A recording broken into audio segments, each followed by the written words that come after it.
পড়েছো মোগলের হাতে, খানা খেতে হবে সাথে, পুরনো প্রবাদ।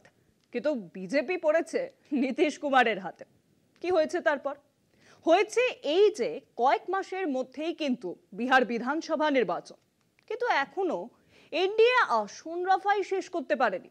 নীতিশ কুমারের দল জেডিইউ বলছে বিজেপির থেকে একটা হলেও বেশি আসনে লড়বে তারা। আসন ভাগাভাগি নিয়ে রীতিমতো মাছের বাজার বসিয়ে দিয়েছেন এনডিএ নেতারা।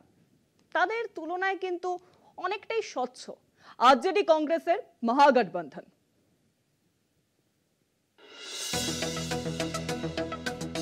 মহাগঠবন্ধনের সঙ্গে ভোটের লড়াইয়ের আগে বিজেপির সঙ্গে নীতিশ কুমারের অহংবোধের লড়াই তুঙ্গে। এই ইগোর লড়াই এতদূর পৌঁছেছে যে এখনো বিহারে আসন রফাও চূড়ান্ত করতে পারেনি এনডিএ শিবির।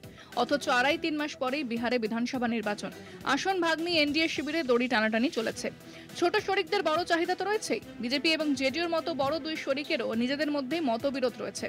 2024 লোকসভা নির্বাচনে এনডিএ লড়েছে নরেন্দ্র মোদীর নেতৃত্বে, জেডিইউ 1 আসন বেশি ছেড়েছিল বিজেপিকে। বিহারের লোকসভায় বিজেপির 17 এবং জেডিইউ 16 আসনে লড়াই করে। সেই ফর্মুলায় 2025 বিধানসভায় লড়াই হবে নীতিশ কুমারের নেতৃত্বে। তাই বেশি আসন ছাড়তে হবে জেডিইউকে। জেডিইউ বলছে বিজেপির চেয়ে একটা হলো বেশি আসনে লড়ব। বিজেপি নেতারা জেডিইউর এই যুক্তি মানেন। বেশি আসন ছাড়তেও বিজেপির সংখ্যাগরিষ্ঠ অংশের তেমন আপত্তি নেই, কিন্তু সমস্যা আছে। তা হলো বিজেপির একটা অংশের নীতিশ কুমারের ওপর আর তেমন আস্থা নেই।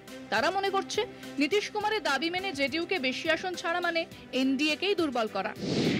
বিহার বিধানসভার আসন 243, জেডিইউর দাবি 103 আসন, বিজেপির দাবি 102 আসন, এলজেপির দাবি 35 আসন, হামের দাবি 10 আসন, আরএলএম এর দাবি 7 আসন। কোন সমীকরণে এই চাহিদা পূরণ হবে সেটাই এখন এনডিএর ভাবনা। 2020 সালের বিধানসভা ভোটে বিহারে এনডিএ 74 আসন পেয়েছিল, জেডিইউ পায় 43 আসন। তা সত্ত্বেও জোটের স্বার্থে নীতিশ কুমারকেই মুখ্যমন্ত্রী করে বিজেপি। 25 ভোটেও এনডিএর মুখ নীতিশই, তার নেতৃত্বে লড়বে বিজেপি। আর সেই জন্যই নীতিশ কুমারের দলের তরফে গেরুয়া শিবিরকে জানানো হয়েছে একটা হলেও তারা বেশি আসনেই লড়বে। কলকাতা টিভি।